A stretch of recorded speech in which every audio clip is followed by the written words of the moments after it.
Assalamualaikum warahmatullahi wabarakatuh. Terima kasih atas kesempatan yang telah diberikan kepada kelompok kami untuk memaparkan materi kami, yaitu tentang penerapan pendekatan apresiasi puisi.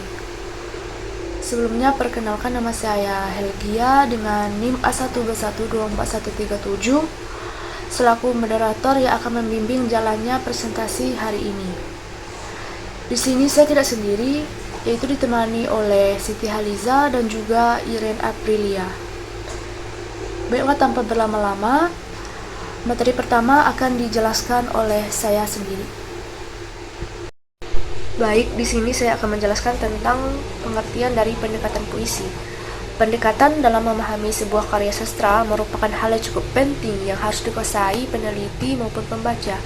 Hal ini dimaksudkan agar pembaca, apalagi peneliti, dapat memahami betul objek yang ia kaji. Pendekatan adalah cara-cara menghampiri objek yang dikaji menurut Randa tahun 2008. Pendekatan merupakan seperangkat asumsi dan prinsip yang berhubungan dengan sifat-sifat puisi. Pendekatan dalam mengapresiasi puisi digunakan dalam rangka memahami struktur lahir dan struktur batin atau bentuk dan makna puisi. Pemilihan pendekatan ini sangat tergantung kepada hal-hal yang ingin kita temukan dalam puisi. Misalnya, jika ingin ditemukan adalah nilai pendidikan dalam puisi itu, maka pendekatan yang digunakan adalah pendekatan didaktis. Demikian seterusnya, berdasarkan tujuan pembacanya mau mencari apa dalam puisi itu. Dalam hal ini, kegunaannya tentulah dalam rangka memahami puisi.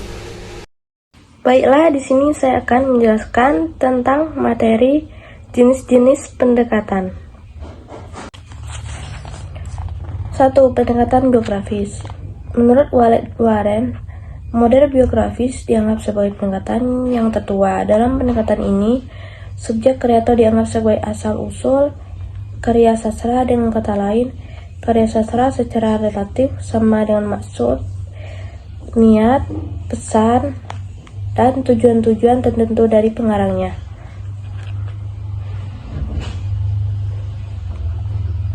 2. Pendekatan sosiologis. Berbeda pendekatan biologis yang semata-mata menganalisis riwayat hidup pengarang. Pada pendekatan sosiologis lebih menitikberatkan penganalisisan pada manusia dalam masyarakat dengan proses pemahaman mulai dari masyarakat ke individu. Pada pendekatan biologis, karya sastra dianggap sebagai milik pengarang, sedangkan pendekatan sosiologis menganggap karya sastra sebagai milik masyarakat. Dasar filosofis dari pendekatan sosiologis adalah adanya hubungan hakiki antara karya sastra dengan masyarakat. Menurut Ratna, hubungan yang dimaksudkan disebabkan oleh karya sastra dihasilkan oleh pengarang. Pengarang itu sendiri adalah anggota masyarakat. Pengarang memanfaatkan kekayaan yang ada dalam masyarakat dan hasil karya sastra itu dimanfaatkan kembali oleh masyarakat. 3. Pendekatan psikologis. Rene Walek dan Austen Warren menunjukkan 4 model pendekatan psikologis yang dikaitkan dengan pengarang, proses kreatif, karya sastra, dan pembaca. Meskipun demikian, pendekatan psikologis pada dasarnya berhubungan dengan 3 gejala utama, yaitu pengarang, karya sastra, dan pembaca. Apabila pendekatannya lebih dekat dengan pengarang, maka model penelitiannya lebih dekat dengan pendekatan ekspresif. Sebaliknya, apabila perhatian ditunjukkan pada karya, maka model penelitiannya lebih dekat dengan pendekatan objektif. 4. Pendekatan antropologis. Antropologis adalah ilmu pengetahuan mengenai manusia dalam masyarakat. Oleh karenanya, antropologi dibedakan menjadi antropologi fisik dan antropologi kebudayaan yang sekarang berkembang menjadi studi kultural. Menurut Payatos, dikutip Ratna, secara historis, pendekatan antropologis dikemukakan tahun 1977 dalam Kongres Folklore dan Literari Antropologi yang berlangsung Kalkuta. Lahirnya pendekatan antropologi didasarkan pada kenyataan. Pertama, didasarkan pada kenyataan adanya hubungan antara ilmu antropologi dengan bahasa. Kedua, dikaitkan dengan tradisi lisan baik antropologi maupun sastra sama-sama mempermasalahkannya sebagai objek yang penting. Menurut Ratna, pokok-pokok bahasan yang ditawarkan dalam pendekatan antropologis adalah bahasa sebagaimana dimanfaatkan dalam karya sastra sebagai struktur naratif, diantaranya aspek-aspek naratif karya sastra dari kebudayaan yang berbeda-beda.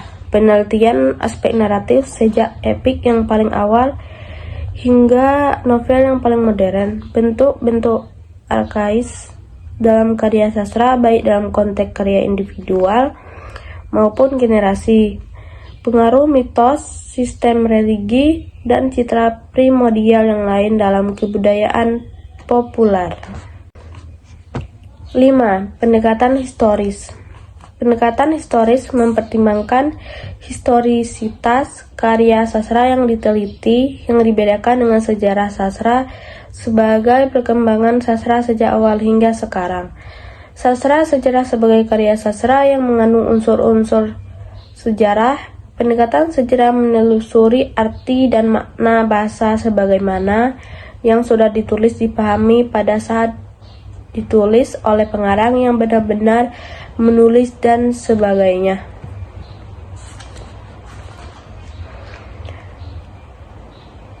Berbeda dengan sejarah sastra, pendekatan historis memusatkan perhatian pada masalah bagaimana hubungannya terhadap karya yang lain, sehingga dapat diketahui kualitas unsur-unsur kesejarahannya. Hakikat imajinasi karya sastra adalah wakil zamannya dan dengan demikian merupakan refleksi zamannya. Tugas utama sejarah sastra adalah menempatkan karya sastra dalam suatu tradisi. Tetapi bagaimana cara menurut Ratna yang menjadi objek kajian pendekatan historis diantaranya sebagai berikut. Perubahan karya sastra dengan bahasanya sebagai akibat proses penerbitan ulang, fungsi dan tujuan karya sastra pada saat diterbitkan. 3. Kedudukannya pengarang pada saat menulis. 4. Karya sastra sebagai wakil tradisi zamannya.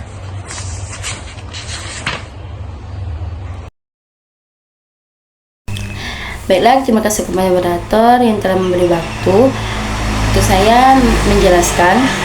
Yang keenam ada pendekatan mitopoik. Secara etimologis, mitopik berasal dari mit. Mitos dalam pengertian tradisional memiliki kesejajaran dengan fabel dan legenda. Apabila pada awalnya mitos diartikan sebagai imajinasi yang sederhana dan primitif untuk menyusun suatu cerita, maka dalam pengertian modern, mitos adalah struktur cerita itu sendiri. Karya sastra jelas bukan mitos, tetapi sebagai bentuk estetis karya sastra adalah manifestasi mitos itu sendiri.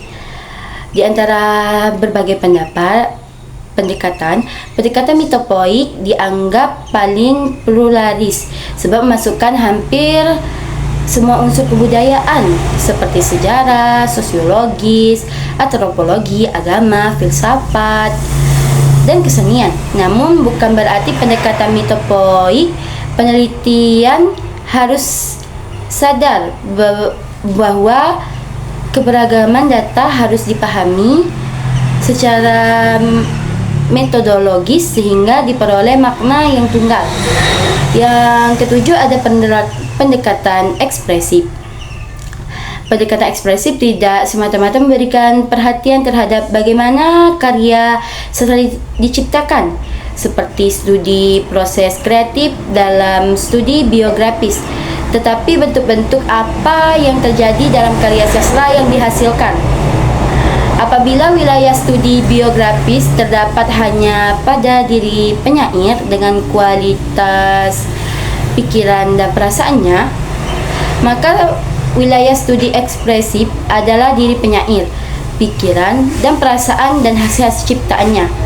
Dikaitkan dengan dominasi ketaksadaran manusia, maka pendekatan ekspresif membuktikan bahwa aliran romantik cenderung terlihat pada masa purba, masa lalu, dan masa primitif kehidupan manusia. Melalui indikator kondisi sosiokultural pengarang dan ciri-ciri kreatifnya, imajinatif karya sastra, maka pendekatan ekspresif dapat dimanfaatkan untuk menggali ciri-ciri individualisme, nasionalisme, komunisme, dan feminis dalam karya, baik karya sastra individual maupun karya sastra dalam karangan periodisasi. Yang kedelapan ada pendekatan mimesis. Menurut Abraham, dikutip Latna 2008, pendekatan mimesis merupakan pendekatan estetis yang paling primitif. Akar sejarahnya terkandung dalam pandangan Plato dan Aristoteles. Menurut Plato, dasar pertimbangannya adalah dunia pengalaman, yaitu karya sastra itu sendiri tidak bisa mewakili kenyataannya. Dalam dunia pengalaman, yaitu karya sastra itu sendiri tidak bisa mewakili kenyataan yang sesungguhnya, melainkan hanya sebagai peniruan. Secara hierarkis, dengan demikian karya sastra berada di bawah kenyataan. Dengan pandangan Plato itu ditolak oleh Aristoteles dengan argumentasi bahwa karya sastra berusaha menyucikan jiwa manusia, yakni katarsis. Di samping itu juga seni berusaha membangun dunianya sendiri. Yang kesembilan ada pendekatan pragmatis. Pendekatan pragmatis yakni memberikan perhatian utama terhadap peranan pembaca dalam kaitannya dengan salah satu teori modern yang paling pesat perkembangannya, yaitu teori resepsi. Pendekatan pragmatis dipertentangkan dengan pendekatan ekspresif. Mengapa? Karena subjek pragmatis dan subjek ekspresif sebagai pembaca dan pengarang berbagai objek yang sama, yaitu karya sastra. Perbedaannya hanya pengarang merupakan subjek pencipta, sedangkan secara terus-menerus sebaliknya. Sedangkan pembaca sama sekali tidak tahu menahu tentang proses kreativitas yang diberikan, yang tugas utama bahkan dianggap sebagai penulis. Dengan demikian, pendekatan pragmatis memberikan perhatian pada pergeseran dan fungsi-fungsi baru pembaca tersebut. Pendekatan pragmatis mempertimbangkan implikasi pembaca melalui berbagai kompetensinya. Dengan mempertimbangkan indikator karya sastra pembaca, maka masalah-masalah yang dapat dipecahkan melalui pendekatan pragmatis diantaranya berbagai tanggapan manusia tertentu terhadap karya sastra, baik sebagai pembaca eksplisit maupun implisit, baik dalam kerangka sinkronis maupun diakronis. Yang ke-10 ada pendekatan objektif. Pendekatan objektif juga mengindikasikan perkembangan pikiran manusia sebagai evaluasi teori selama lebih kurang 2500 tahun. Evaluasi ini berkembang sejak Aristoteles hingga awal abad ke-20 yang kemudian menjadi revolusi teori setelah satu abad, yaitu awal abad ke-20 hingga awal abad ke-21, dari strukturalisme menjadi strukturalisme dinamik. Resepsi, interteks, dekonstruksi, dan postkulturalisme pada umumnya. Pendekatan objektif adalah pendekatan yang terpenting sebab pendekatan apapun yang dilakukan pada dasarnya bertumpu atas karya sastra itu sendiri. Dengan demikian, pendekatan objektif memusatkan perhatian semata-mata pada unsurnya yang dikenal dengan analisis intrinsik, konsekuensi logis yang ditimbulkan adalah mengabaikan bahkan menolak segala unsur ekstrinsik seperti aspek historis, sosiologis, politis, dan unsur-unsur sosiokultural lainnya. Oleh sebab Itulah yang dapat kelompok 7 sampaikan. Semoga apa yang kami sampaikan dapat bermanfaat bagi kita semua. Jika terdapat kesalahan kata, kami mohon maaf.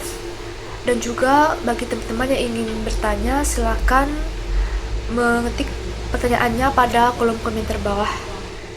Itulah dapat kami sampaikan. Kami akhiri dengan Assalamualaikum warahmatullahi wabarakatuh.